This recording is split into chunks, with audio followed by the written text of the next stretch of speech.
Hi guys, Freddy here. Welcome back to the desktop for this week's Retro RPG.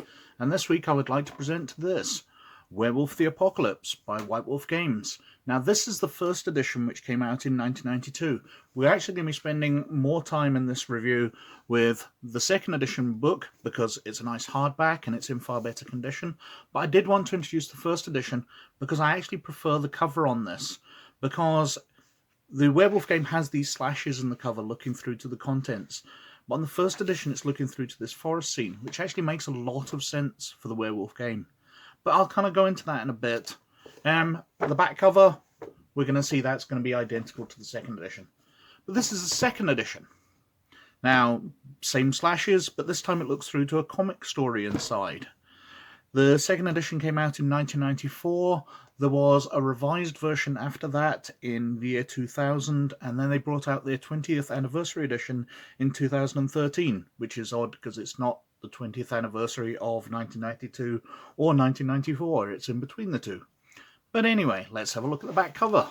As I said, it's identical on both the first and second editions. These are the final days. The signs are clear. Even our pups know that this is the age of the apocalypse. The humans have corrupted the earth, destroyed the trees, slaughtered the beasts, choked the air, poisoned the soil, clogged the waters, unleashed the eternal fire. Now the worm rises to eclipse the moon, devouring all within its grasp, hunting the hunters. There is no garden in which we can hide? I can't make that out. Can flee. There is nowhere to hide. The end is upon us. When will you rage? Now, Werewolf the Apocalypse is the second game in the World of Darkness series from White Wolf Games. The first being Vampire, the third being Mage, the fourth being Wraith, the fifth being Changeling, and the sixth being Hunter. Now, Werewolf I actually think is the most playable of the White Wolf games. I'll start flicking through as I speak. As I said, start off with this comic. Whereas Vampire, which is a very fine game, and I absolutely love its background. It is a piece of artwork in writing, absolutely astonishingly good. But I don't find it very playable, because in Vampire, all the players have to feed. They need blood. They're vampires. So part of every story involves each of the players going off by themselves to feed every night. So before you start playing, they're off to visit the humans that they've got addicted to being fed upon. They're going out hunting. They're going out tipping cows. They're doing whatever to get topped up with energy for the night. The book starts with this story, as always. But werewolf, you are just a werewolf. You don't have to feed. You're naturally a powerful creature. So it's far better for the players sticking together and following the storyline. You don't have to keep breaking while everybody goes off and does their individual things. I think that makes it a lot more playable, because I definitely found that about half of each session are Vampire. And I imagine Wraith is very much similar, because you've got to get your energy in Wraith. But you have to go off by yourself. And the GM has to go around the entire party while everybody does everything. And then they can get on with the adventure. But Werewolf, you don't need to do that. Now, the setup of Werewolf is slightly different as well. Where in Vampire, you are vampires and you are doing pretty much whatever you want. But mainly you are keeping the masquerade. You are trying to stop humans discovering that vampires and other creatures exist. Werewolf the Apocalypse is a very eco-warrior game. The werewolves are natural creatures.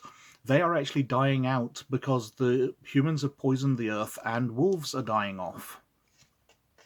So there is no one for the werewolves to hide amongst and breed with, because a werewolf must breed with humans and wolves to keep the balance of humanity and wolfness within their bloods. Because in the world of darkness, werewolves are a species. They're not an infection. You don't get bitten by a werewolf and become one. You are born one. Your mummy was a werewolf, your daddy was a werewolf, and they breed with a human or a wolf, leading to you being born as a human or a wolf, and then at puberty becoming a fully fledged werewolf. Now, it's an interesting setup because the tribes of werewolves tend to live naturally amongst wolves. So people who are, or werewolves who are born from wolves, will have the pack mentality and have the connections within the werewolf society. Whereas werewolves born from humans will be brought up as humans, and all entering werewolf society will be completely alien to them. However, they can fit in with human society, whereas a wolf in human form isn't going to get on that easily. I've paused at this page because this is going through the different tribes of werewolves. So as well as choosing whether you're born from wolf, so your natural form is wolf, or whether you're born from human, your natural form is human, or whether you were two werewolves getting together, in which case your natural form is werewolf, but you can become either. You pick a tribe, and these are the groups of werewolves which have formed in different parts of the world. So we've got the Black Furies. Actually, do we have more detailed sections later on? Would it be better off showing lovely pictures of the werewolves? Let's have a flick through. No. We'll just go through the list here. The Black Furies, which are a Greek tribe of werewolves based on sort of Amazonian warriors. They are an all-female tribe. The males get dumped out to other tribes. We've got the Bone Gnawers, who are city wolves, but they can't obviously breed with wolves, so they're mainly breeding with like mongrels and things, and they look flea-bitten and ragged, and they don't look as powerful as other werewolves. The Children of Gaia, who are the hippy-dippy werewolves. We've got the Fianna, who are the drunken Irish werewolves. We've got the Get of Fenris, who are the howling at the moon and fighting werewolves. We've got the Glasswalkers, who are the societal werewolves who love hacking computers and love technology. We've got the Red Talons, who are more wolfy wolves. I'm trying to think how to put it. They are mainly 100% a wolf pack. Shadow Lords are the stealthy ones. Silent Striders are the knowledgeable ones. Silver Fangs are the leaders. Stargazers are the spiritual ones. What else we got? The Octena. I don't even remember them. I believe they're a bit spiritual as well. And Wendigo are the Native American werewolves. I've kind of glossed over them because I'm not really that knowledgeable about some of the clans. I played a Black Fury. I'm aware of the Bone Gnawers as well. I made up one of those, although I never played it. The Black Spiral Dancers are the evil werewolves.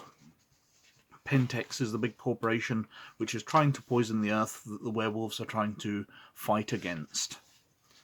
They see vampires and the like as being part of the worm. Oh, my voice is getting a bit dry. Who are attempting to destroy the world, attempting to destroy nature. Humans are running the world with technology, and werewolves are fighting to protect that while keep their existence hidden to stop them being exterminated while they're dying out.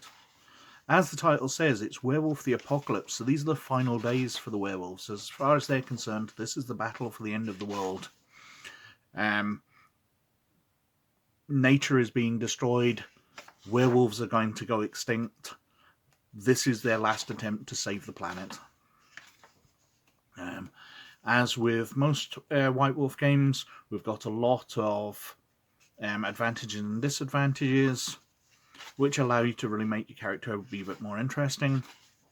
The traits, the auspices, which are the magical abilities you get, because not only do you choose whether you're born from human, wolf, or werewolf, what clan you're with, but you also get to choose what phase of the moon you're under, which gives you more abilities. So there's a lot going into creating your character and making them a bit different. Here we are onto the attributes, standard White Wolf system, where you have your physical, mental, and social stats. You assign priorities to them, and then you've got a certain amount of points to split between physical, which is strength, dexterity, and stamina, social, which is charisma, manipulation, and appearance, and mental, which is perception, intelligence, and wits. Then you've got your abilities, which are your different skills, and the pips you put on, so you get 1 to 5 on your attributes and 1 to 5 on skills. You add them together, so spotting something will be alertness plus perception.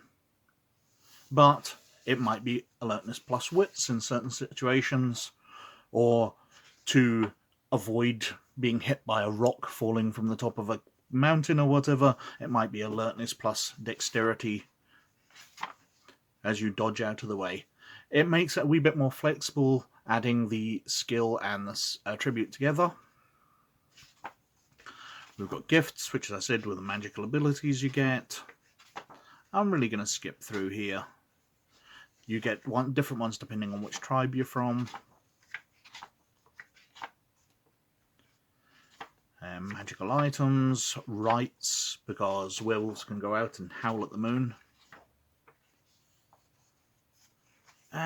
There's a spirit world.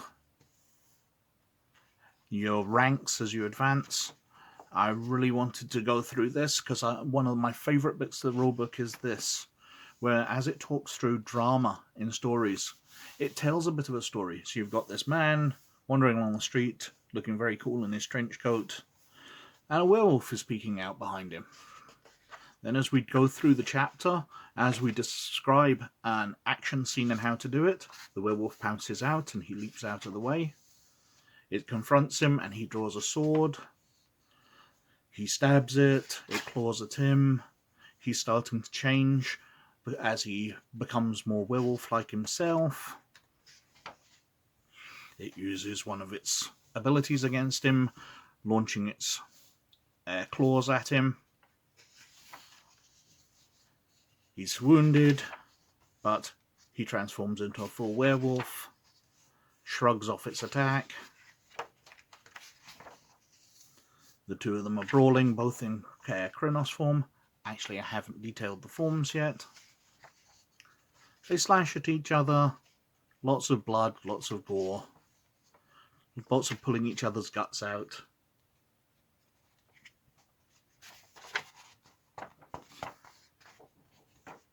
And he stands triumphant.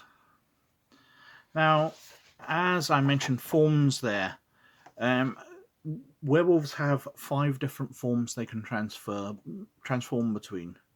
They have their homid form, which is human. They have their wolf form, which is fully wolf. They have their Krynos form, which is this big man-wolf thing, which is about 1.5 times taller than a human. So if you're a 6-foot guy, you'll become like a 9-foot werewolf. In between them, in between Homid and Krynos, you've got your Galabro form, which is your Wolfman, as you can see in that picture there. He's taking on certain wolf traits. He's bursting out of his clothes as he becomes larger, but he's got fangs, he's got the pointed ears, etc. He's getting hairy.